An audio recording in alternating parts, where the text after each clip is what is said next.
The Kingdom of Saudi Arabia has been named in a lawsuit over a mass shooting that took place in Pensacola, Florida, at the naval station in 2019, after a Saudi national murdered multiple people and sent dozens more to the hospital. Joining me to talk about this lawsuit is my partner, Chris Polis. It's Chris. I'm so glad. I don't think there's anybody in the country, honestly, that knows as much about how the royal family, the Saudi royal family, operates its terrorism regime in the United States. So start by telling us tell us about the day that the shooting took place in the Navy base. On December 6, 2019, Second Lieutenant Al-Shamrani of the Royal Saudi Air Force entered a secure military Navy installation at NAS Pensacola. He brought with him hundreds of rounds of 9mm ammunition and a 9mm pistol.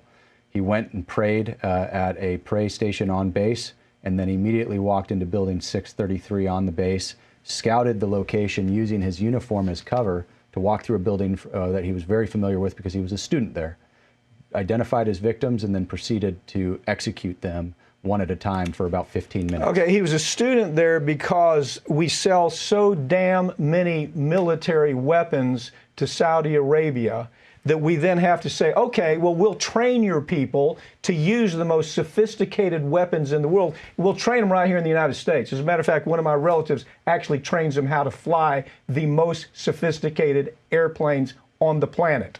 So this is all about weapons, isn't it? That's right. He was here because he was part of a training program that was directly tied to sales of aircraft. So good for McDonnell Douglas, good for Raytheon, good for Boeing, but bad when you look at what the Saudi royal family is using this for. Tell us about the shooter.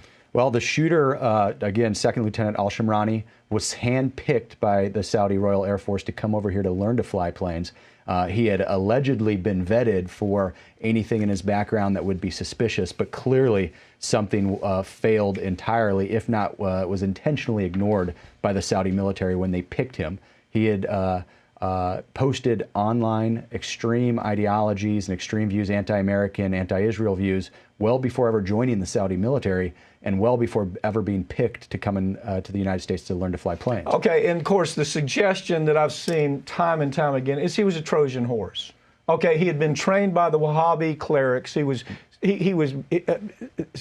covered with their awful ideology of how everything in the West, that we're a bunch of devils, we're a bunch of infidels who need to be killed. I mean, that's the message of the Wahhabi cleric, who, by the way, the Wahhabi clerics are so tied to the royal family that you can't stick a knife between the two of them. That's how close the Wahhabi clerics, the crazy guys, and the Saudi royal family is. Yeah, that's correct. He was exposed to those types of teachings from an early age and all through the state-sponsored educational program there in Saudi Arabia.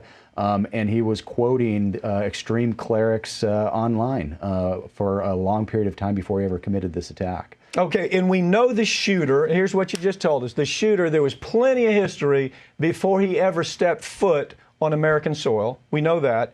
We know that the movie The Dissident really talks about what they call the flies. I think that's the term they use, the flies, that keep up with everybody that comes from Saudi Arabia to the United States. Talk about that a little bit. Yeah, absolutely. You know, Saudi Arabia is one of the most prolific police states in the world.